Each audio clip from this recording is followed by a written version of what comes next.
আলহামদুলিল্লাহ মুআজ্জাজ মুসল্লিয়ানে কেরাম ও মুরব্বিয়ানে আযম, আল্লাহ তাবারাকা ওয়া তাআলার দরবারে লাখো কোটি শুকরগুজার হচ্ছি যিনি আমাদিগকে প্রতি জুমার ন্যায় আজকেও তিনারগার মসজিদে জুমার নামাজ আদায় করার লক্ষ্যে আসার তৌফিক এনায়েত করেছেন। সেজন্য সকলে শুকরিয়া তান করি পড়ি আলহামদুলিল্লাহ। মুহতারাম হাজিরিন, আমি আপনাদের সম্মুখে গত জুমা থেকে একটি আলোচনা শুরু করছিলাম। আলোচনাটি প্রাসঙ্গিক আলোচনায় জন্ম নিয়ন্ত্রণ নিয়ে চূড়ান্ত আলোচনা করেছিলাম, কিন্তু আমার বিষয়টি এটাই ছিল, এর সাথে প্রাসঙ্গিক বিষয়টি সম্পৃক্ত ছিল, সেজন্য বৃহৎ আকারে গত জুমা এই বিষয়টি আলোচনা করা হয়। আবার উক্ত বিষয়ভিত্তিক আলোচনাটি আজকের জুমার জন্য স্টপ রেখে আজকে একটি বিষয় শুধুমাত্র আজকের জুমায় আলোচনা করতে চাই। এজন্য যে সামনে একটি দিবস আছে যা আমাদের সাথে সম্পৃক্ত, আমরা এটাকে ফজিলত মনে করি এবং গর্বের সাথে এই দিবসটা আমরা পালন করে থাকি। সেজন্য আমাদের জানা প্রয়োজন কোরআন হাদিসের দৃষ্টিকোণ থেকে উক্ত দিবসটি কতটুকু পালন করা যাবে, কতটুকু যাবে না, এর উৎপত্তি কোত্থেকে, এর ফায়দা কি, এর ক্ষতি কি, এই বিষয়টি আপনাদের সম্মুখে আলোকপাত করার জন্যেই কোরআনে মাজিদের একখানা আয়াতে কারিমা তেলাওয়াত করেছি, রাসূল করিম সাল্লাল্লাহু আলাইহি ওয়াসাল্লামের একখানা হাদিসের টুকরা তেলাওয়াত করেছি। তেলাওয়াতকৃত আয়াত এবং হাদিসকে সামনে রেখে, বর্তমান প্রেক্ষাপটকেও সামনে রেখে আমাকে কিছু কথা আল্লাহ তাআলা আমলের নিয়তে বলবার, আপনাদেরকে আমলের নিয়তে শুনবার তৌফিক দান করেন। সকলে বলি আমিন। সুবহানাকা লা ইলমা লানা ইল্লা মা আল্লামতানা ইন্নাকা আনতাল আলিমুল হাকীম। মুহতারাম হাজিরিন, আমি আজকে কি আলোচনা করতে চাচ্ছি, যদিও আমি দিবসটির নাম বলি নাই, তবে আপনারা অবশ্যই বুঝতে পারছেন আমি কোন দিবস নিয়ে বয়ান করব। যারা বুঝছেন তারা বলেন তো দেখি আমি কোন দিবসের বয়ান করতে চাচ্ছি।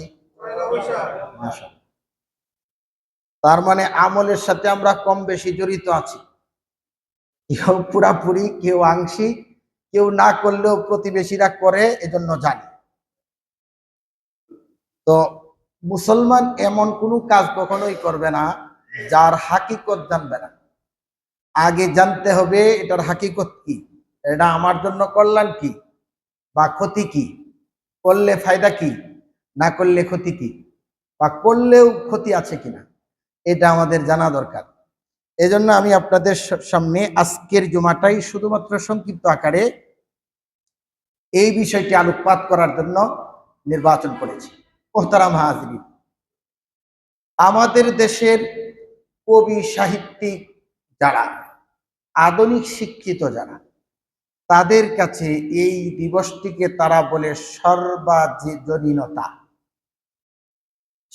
সর্বজনীনতা মানে হলো সকল ধর্মের মানুষের জন্য এই দিবসটি, বিশেষ কোনো ধর্ম নয়, বাঙালি সকল ধর্মের মানুষের মিলন মেলা, এইটা বুঝাইতে গিয়া তারা সর্বজনীনতা বলে থাকে। মুহতারাম হাজিরিন, সত্যিকার অর্থে এটা মারাত্মক একটা ধোঁকার বিষয়। যদিও তারা বলে বেড়ায় এটা নির্দিষ্ট কোনো ধর্মের জন্য নয়, তবে তারা এই দিবসটি পুরাপুরি হিন্দুয়ানি ধর্মচর্চার মাধ্যমেই পালন করে। এবং কিভাবে করে সব তো বলা সম্ভব হবে না, আংশিক আংশিক আমি আপনাদের সম্মুখে কিছু বলব। মুহতারাম হাজিরিন,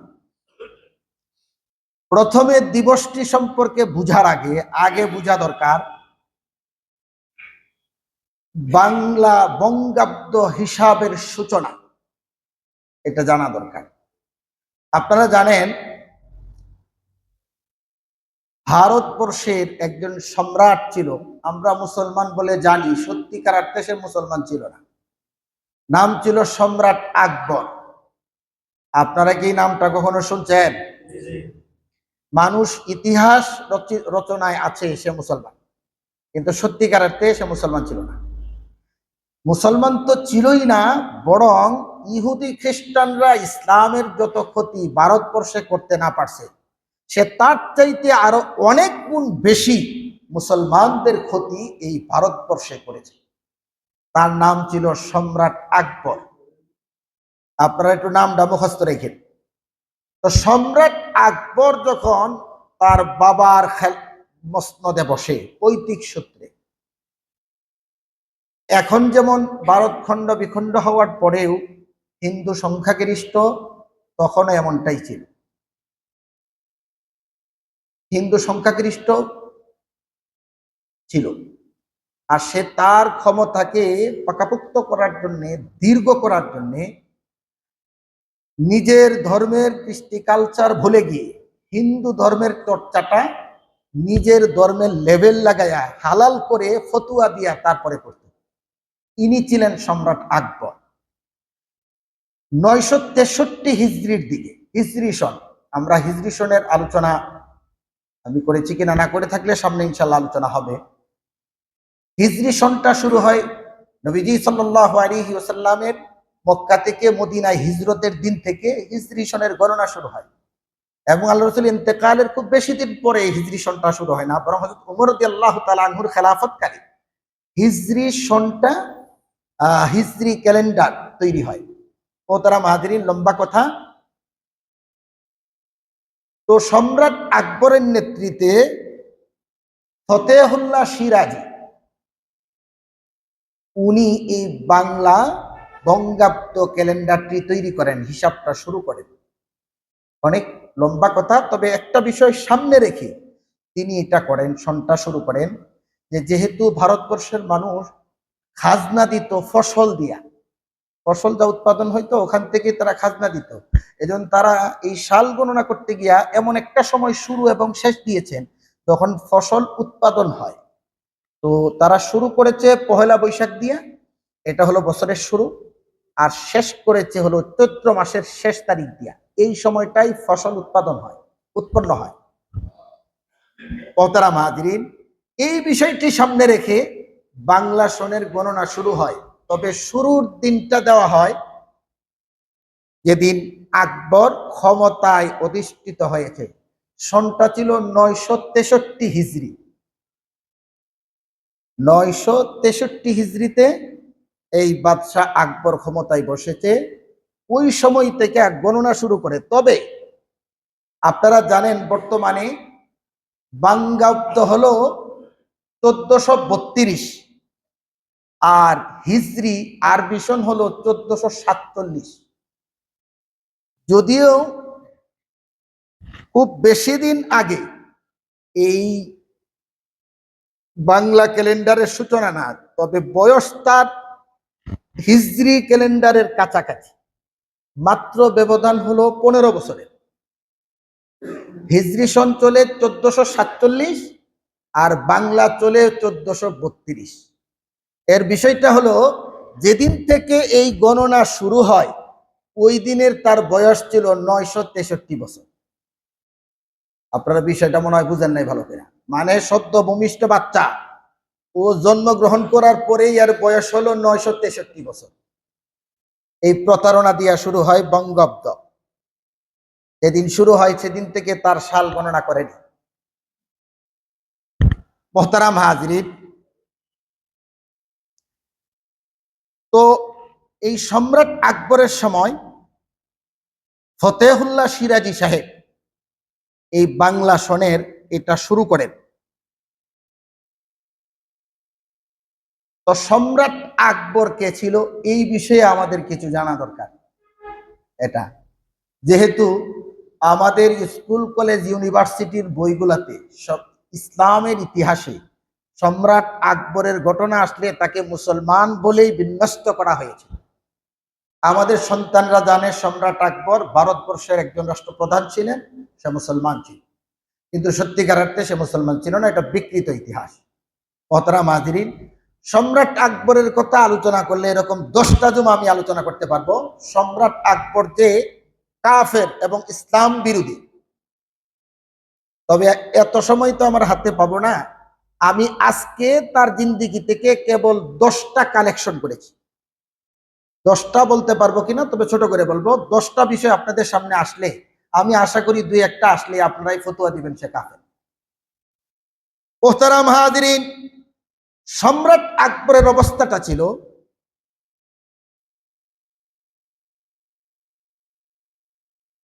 তার যতগুলো ইসলাম বিকৃতি শাসন তার ছিল, তোর মধ্যে উল্লেখযোগ্য কয়েকটি, আর একটি আমি আপনাদের সামনে আলোচনা করছি।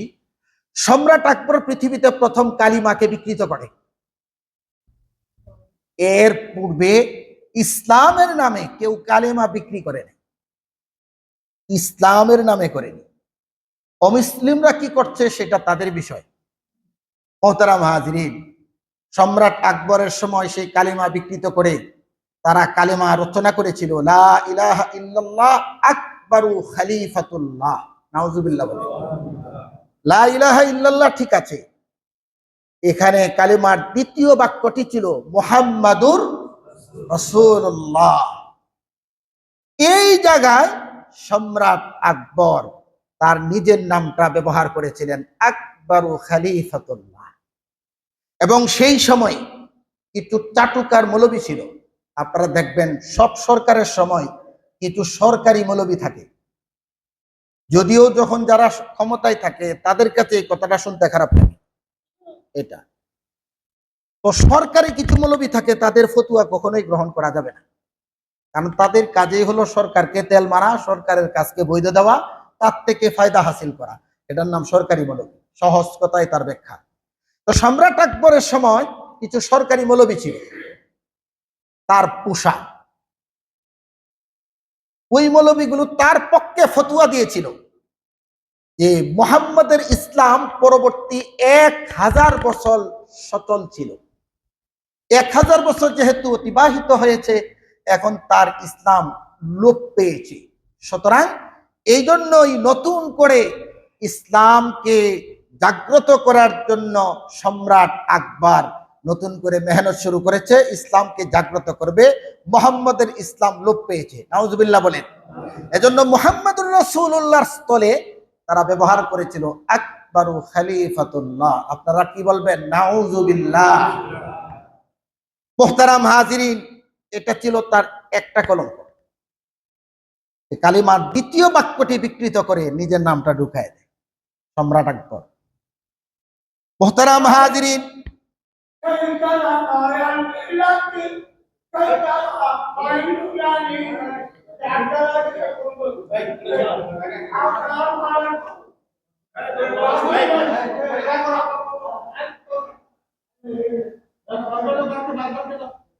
জি আমরা উনি উনি বলুক, আমরা না বলি। জি বাবা বসেন,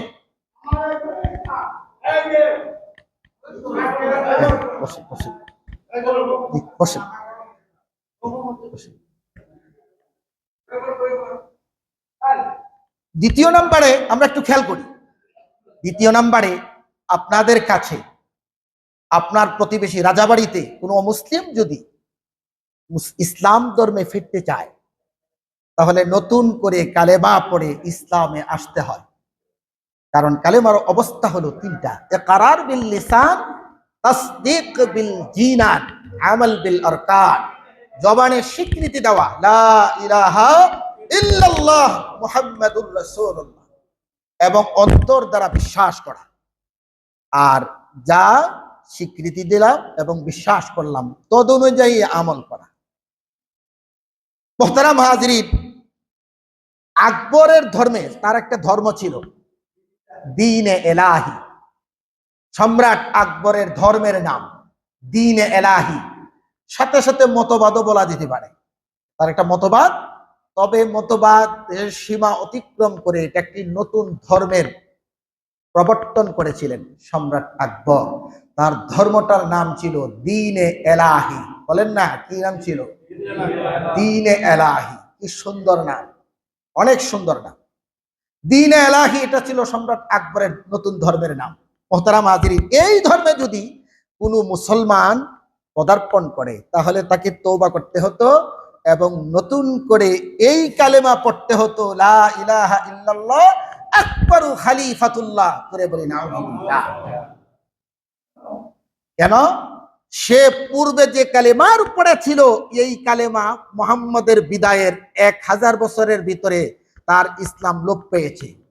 এখন সম্রাট আকবরের দ্বীনে এলাহিতে পদার্পণ করার জন্য এই সম্রাট আকবরের উপরেও ঈমান আনা লাগে এবং বিশ্বাস করতে হয় সম্রাট আকবর আল্লাহর খলিফা।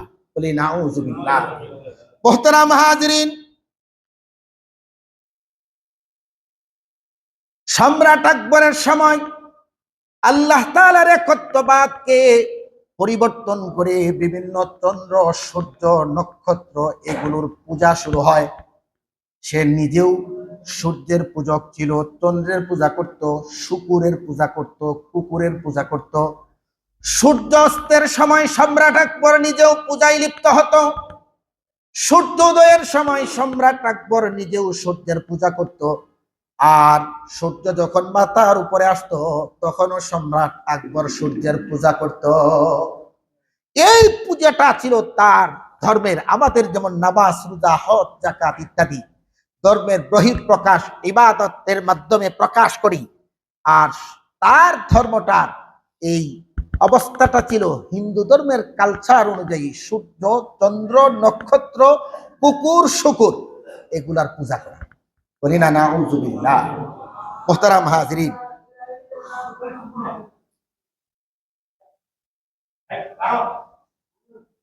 4 নাম্বার, কোন অমুসলিমের সাথে যদি আপনার কথা হয় তাহলে আপনি দেখবেন অমুসলিমরা পুনর্জন্মে বিশ্বাস করে। মানে তারা বিশ্বাস করে এই পৃথিবীর হায়াত যেদিন তার শেষ হয়ে যাবে, মৃত্যুবরণ করবে, তাই ওনাকে বাহিরে বসায় দেয়, বসায় দেয়।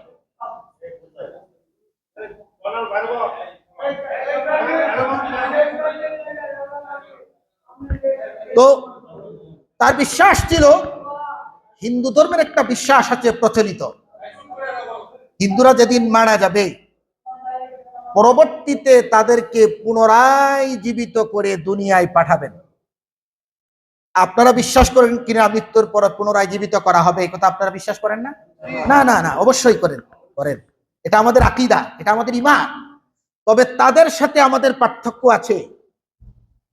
হিন্দুরা বিশ্বাস করে জীবিত করার পরে পুনরায় তাকে দুনিয়ায় পাঠাবে। আমাদের দেশের একজন বড় পীর, নামটা আমি বলবো না, মুরিদান আপনাদের এলাকায় থাকতে পারে, তিনি খুব কষ্ট পাবেন, এই জন্য তার নামটা বলবো না। লক্ষ লক্ষ মুরিদান তার আছে। ওই পীর সাহেব তার এক বইয়ের মধ্যে লিখছে, কাইফা তাকফুরুনা বিল্লাহি ওয়া কুনতুম আমওয়াতান ফাআহইয়াকুম সুম্মা ইউমীতুকুম সুম্মা ইউহয়ীকুম সুম্মা ইলাইহি তুরজাউন। আল্লাহ তাআলা বলেন, তোমরা ছিলে মৃত, আমি আল্লাহ করলাম জীবিত, আবার মৃত্যু দিব, আবার জিন্দা করব, সুম্মা ইলাইহি তুরজাউন, এবং পুনরায় জিন্দা করে আমি আল্লাহর কাছে তোমাদেরকে ফিরে আসতে হবে। আপনারা মৃত্যুর পরে পুনরায় জীবিত হওয়ার পরে আবার দুনিয়াতে আসবেন না আল্লাহর কাছে যাবেন? আল্লাহর কাছে কেন যাবেন? প্রশ্ন। আল্লাহর কাছে কেন যাবেন মৃত্যুর পরে? পুরস্কার এবং তিরস্কার গ্রহণ করার জন্য। দুনিয়ার ভালো কাজের পুরস্কার আর মন্দ কাজের তিরস্কার। অনেকেই, অনেক নাস্তিক যারা, তারা একটা প্রশ্ন এমনও করে যে ভালো মানুষের জন্য পুরস্কারের জন্য আল্লাহ তো দুনিয়ায় দিতে পারতেন, পরকাল কেন? পরকাল লাগবে কেন? দুনিয়াতে তো দিতে পারতেন। তারা এই বিষয়টা জানে না, সব পুরস্কার দুনিয়ার পক্ষে হজম করা সম্ভব হবে না, আর সব শাস্তিও দুনিয়ার স্বল্প হায়াতে সম্ভব হবে না। কিভাবে সম্ভব এটা আমি সহজ করে একটা এক্সাম্পল দিলে বুঝবেন, বাকি আরো দেওয়া যাবে। আমাদের দেশ স্বাধীনতার সময় 1971-এ কোন একজন ব্যক্তি 10 জন বাঙালি মানুষকে হত্যা করেছে।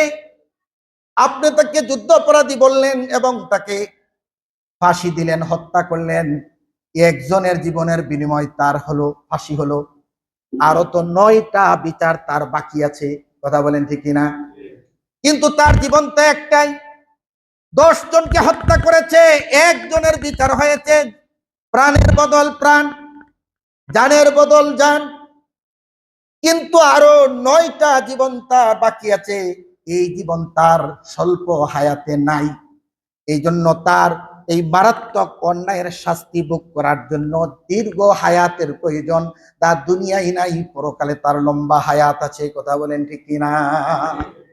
শুধু তাই নয়, কোন একজন মানুষ যদি 100 মানুষের জীবনকে রক্ষা করে থাকে, আপনি তাকে মুক্তিযোদ্ধা সনদ দিলেন, মাসে মাসে 20,000 30,000 টাকা ভাতা দিলেন, তাকে ফুলের সংবর্ধনা দিলেন, এটার দ্বারাই তার যথেষ্ট পাওনা হলো না, বরং তার 100 মানুষের জীবন বাঁচানোর মতো যে কাজ সে করেছে, এই ফল ভোগ করার জন্য তার দীর্ঘ হায়াত প্রয়োজন। এটা দুনিয়ায় নাই, কেবলমাত্র পরকালেই আছে। এই জন্য প্রত্যেক মানুষের পরকাল প্রয়োজন। পুরস্কার এবং তিরস্কার গ্রহণ করার জন্য তার লম্বা একটি হায়াত প্রয়োজন, যে হায়াতে তার দুনিয়ার কৃতকর্মের শাস্তি ভোগ করবে এবং দুনিয়ার ভালো কাজের জন্য পুরস্কার গ্রহণ করবে, কথা বলেন ঠিক কিনা? মোহতারাম হাজিরিন, তো আমি যে পীরের কথা বলছিলাম, নামটা আর কি বলি নাই, ওই পীর বলছেন যে তিনার মুরিদানদেরকে উদ্দেশ্য করে একটি বই লিখছেন, আহইয়াকুম সুম্মা ইউমীতুকুম সুম্মা ইউহয়িকুম সুম্মা ইলাইহি তুরজাউন। এই অংশটুকু বাকি রাখছেন।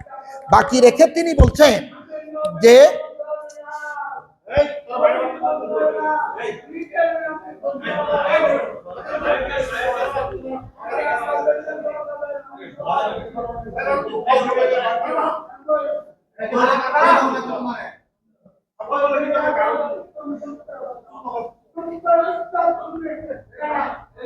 মোহতারাম হাজিরিন, দায়িত্বশীলরা একটু চেষ্টা করেন, বাকিরা কথা না বলি। হ্যাঁ, দায়িত্বশীল যারা আপনার কাজ করি।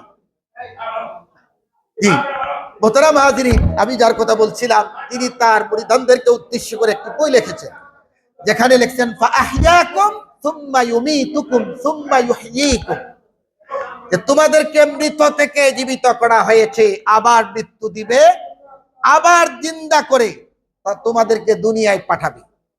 কিভাবে? তুমি যদি দুনিয়ায় পীরের কথা মানো, পীর যা যা বলে ওগুলা যদি মানো, তাহলে মানুষ বানায় পাঠাবে। আর যদি আংশিক মন্দ কাজ করো, তাহলে বিড়াল বানাবে। এর চেয়ে বেশি করো, তাহলে ছাগল বানাবে। তার চেয়ে বেশি করলে, খারাপ করলে গরু বানাবে। একবারে মারাত্মক রকমের খারাপ অপরাধ করলে পুনর্জন্মে তোমারে কুত্তা বানাইবো, শুয়ার বানাইবো। এটা হলো কোরআনের অপব্যাখ্যা। আল্লাহ তাআলা বলছেন সুম্মা ইলাইহি তুরজাউন, পুনরায় তোমাকে জিন্দা করব, তবে জিন্দা করে আমি আল্লাহর কাছে তোমাকে ফিরে আসতে হবে। আমাদের মৃত্যুর পরে আমরা কোথায় ফিরে যাব? জোরে বলেন না। আল্লাহর কাছে। কেন ফিরে যাব? পুরস্কার গ্রহণ করার জন্য। তিরস্কারের কথা বলবো না, যেহেতু দুনিয়ার ত্যাগ তিতিক্ষা, দুনিয়ার চাহাত সবকে উপেক্ষা করে আল্লাহর কালেমা বুকে ধারণ করেছি। অনেক ইচ্ছা থাকার পরেও অনেক কিছু খাইতে মন চায়, খাই না, শরিয়াতে নিষেধ। অনেক যে জায়গায় যেতে ইচ্ছা করে, যাই না, শরিয়াতের নিষেধ। অনেক কিছু করতেও ইচ্ছা করে, যার তার সাথেও এই রুচি সকলের মধ্যে আছে, কথা বলেন ঠিক না? কিন্তু শরিয়াতের নিষেধাজ্ঞার কারণে আমি করছি না। তবে এই জন্য আল্লাহ তাআলার কাছে কিয়ামতে পুরস্কার আছে, অবশ্যই আমার পুরস্কার গ্রহণের জন্য আল্লাহর কাছে ফিরে যাব ইনশাআল্লাহ। ইনশাআল্লাহ। মুহতারাম হাজিরিন, তাহলে সম্রাট আকবর বলছে পুনরায় তারে, সম্রাট আকবরের দ্বীন ইলাহির বিশ্বাস ছিল, পুনরায় জিন্দা করে আপনাকে আবার দুনিয়ায় পাঠাবে, এবং সে বিশ্বাস করত তাকে পুনরায় একটি স্বর্ণ সিংহাসনে বসানো হবে কোন এক রাজ্যে। নাউযুবিল্লাহ। মুহতারাম হাজিরিন, শুধু তাই নয়, সম্রাট আকবরের সময় 2 জন দ্বীনে ইলাহির ধর্ম গ্রহণ করেছে এমন ব্যক্তির সাক্ষাৎ হলে পরে তারা সালামের পরিবর্তন করে একে অপরের সাথে বলতো আল্লাহু আকবার। সালাম তারা উঠিয়ে দিয়ে প্রথম জন বলতো আল্লাহু আকবার, আর তার উত্তরে দ্বিতীয় জন বলতো জাল্লা জালালুহু মা আকবার। আকবারু খলিফাতুল্লাহ। নাউযুবিল্লাহ। সালামের পরিবর্তন করেছে। আমরা বলি দুই মুসলমানের সাথে সাক্ষাৎ হলে কি বলি? বলেন না সবাই, আসসালামু আলাইকুম। সালাম কিন্তু একটি সর্বোচ্চ অভিবাদন, একটি দোয়া। সালাম মানে হলো দোয়া। আমরা স্বামী যারা বউরে সালাম দেই না, বউ জামাইরে সালাম দেয় না, চিন্তা করে সালাম কি জামাইরে দিব নাকি? এটা তো দিব তার চেয়ে বেশি সম্মানী ব্যক্তিকে। একজন স্ত্রীর জন্য স্বামীর চেয়ে সম্মানী ব্যক্তি পৃথিবীতে নাই। সবচেয়ে সম্মানের পাত্র তার স্বামী। আর একজন স্বামীর জন্য মহব্বতের দৃষ্টিকোণ থেকে তার স্ত্রী তার শরীরের পোশাক স্বরূপ। হুন্না লিবাসুল লাকুম ওয়া আনতুম লিবাসুল লাহুন। কিন্তু আমরা দুনিয়ার মানুষের জন্য দোয়া করি, বউর লেগে দোয়া করি, আর বউ তার জামাইয়ের জন্য দোয়া করে। এটা একটা। তো সালাম হলো একটি দোয়া। আসসালামু আলাইকুম, আল্লাহর পক্ষ থেকে আপনার উপর শান্তি বর্ষিত হোক। দোয়া হলো না? হ্যাঁ। ওয়া রাহমাতুল্লাহ, এবং রহমত বর্ষিত হোক। ওয়া বারাকাতুহু, এবং বরকত বর্ষিত হোক। সুবহানাল্লাহ। আবার একজন দোয়া দিচ্ছে, জবাব দিচ্ছে, ওয়া আলাইকুমুস সালাম, আপনার উপর, ওয়া রাহমাতুল্লাহি ওয়া বারাকাতুহু, আর একটু বাড়াইয়া বললেন, এটাই মুস্তাহাব বা সুন্নাত। ওয়া বারাকাতুহু যিনি বললেন, আমি আর একটু বাড়াইয়া বলবো, ওয়া মাগফিরাতু, আল্লাহ তোমাকে শান্তি, রহমত, বরকত এবং মাগফিরাত দান করুন। সুবহানাল্লাহ। এটা হলো সালাম মানে দোয়া। একজন আরেকজনের জন্য দোয়া করবো না ইনশাআল্লাহ? তো সম্রাট আকবরের সময় এই সালামকে উঠিয়ে দিয়ে সে জারি করেছিল, একজন আরেকজনের সাথে সাক্ষাৎ হলে বলবে আল্লাহু আকবার। জবাবে তিনি বলবে জাল্লা জালালুহু মা আকবারু খলিফাতুল্লাহ। বলি নাউযুবিল্লাহ। তার নিজের নামে সালাম জারি করছে। কতটা ভণ্ড হলে! মুহতারাম হাজরিন, আপনারা সাধারণত যদি বাসায় শুইতে যান, পশ্চিম দিকে পা যায়, এমনটা করেন কখনো? করেন না। কেননা পশ্চিমে আমার কাবা আছে, কাবার প্রতি আমার প্রেম আর ভালোবাসার মহব্বত আছে। এই জন্য কাবার প্রেম আমাকে বাধা দেয় পশ্চিম দিকে। আরে আমি অনেক মুরিদকে দেখছি পীরের বাড়ির দিকে পা দিয়া শয় না, পীরের বাড়ির দিকে পা দিয়া শয় না। এটা পীরের সম্মানের হানি হবে। কিন্তু কত বড় ভণ্ড এবং প্রতারক হলে এই দ্বীন এলাহির অনুসারী যারা ছিল, তারা মৃত্যুর পরে পশ্চিম দিকে কাবার দিকে পা দিয়ে কবরস্থ করা হতো। বলি নাউযুবিল্লাহ। এটা ছিল দ্বীন এলাহির কৃষ্টি কালচার। কাবার দিকে পা দিয়ে তাদেরকে দাফন করা হতো। ইসলামী শরিয়াতে চাচাতো বোন, মামাতো বোন, খালাতো বোন, ফুফাতো বোন, তাদেরকে বিয়া জায়েজ, বৈধ। আপন হোক, আপন খালাতো বোন, মামাতো বোন, চাচাতো বোন, তাদেরকে বিয়ে করা যাবে। তার মানে এর মধ্যে আলাদা কোনো ফজিলত নাই, এটা আবার মনে করেন না। আমি শুধু ফতুয়াটা দিচ্ছি আর কি, এটা কোরআনের আয়াতের একটি ফতুয়া। কিন্তু সম্রাট আকবর সে এটা নিষিদ্ধ করে একটি ফতুয়া জারি করেছিল যে মামাতো বোন, চাচাতো বোন, খালাতো বোনকে বিবাহ করা যাবে না। এটা আল্লাহ তাআলার কোরআনের আইনকে বিকৃত করে নিজে মন গড়া আইন জারি করেছে। মুহতারাম হাজিরিন, সম্রাট আকবরের সময় মুসলিম নারীরা চেহারা খুলে, মানে তার ধর্মের অনুসারী যারা দ্বীন এলাহি, তারা বাজারে রাস্তাঘাটে চেহারা খুলে যেতে হবে, চেহারা রাখতে পারবে না। এটা তার ধর্মের নিষিদ্ধ ছিল। কোন ধর্মের কথা বলছি ভাই? দ্বীন এলাহি। মানুষ এই ধর্মটাকে ইসলাম ধর্মের একটি শাখা বলে জানতো, কিন্তু মূলত ইসলাম ধর্মের কোনো শাখা না, এটা তার মন গড়া একটি ধর্ম। সে একজন ভণ্ড এবং সে কাফের। মুহতারাম হাজিরিন, প্রতি বছর এই সম্রাট আকবর শ্রাবণ মাসের একটি মেলা করতেন। ওই মেলায় হিন্দুদের মতো সে তিলক ধারণ করত, এবং হিন্দুরা যেসব মূর্তির সামনে মাথা নত করত, পূজা দিত, তিনিও সেটাকে নিজের জন্য বরকত মনে করতেন। নাউযুবিল্লাহ। জেনা, বেবিচার, মদ আপনার ইসলাম ধর্মে হালাল না হারাম? সম্রাট আকবরের ধর্মে মদ, জেনা, বেবিচার ইত্যাদি এগুলা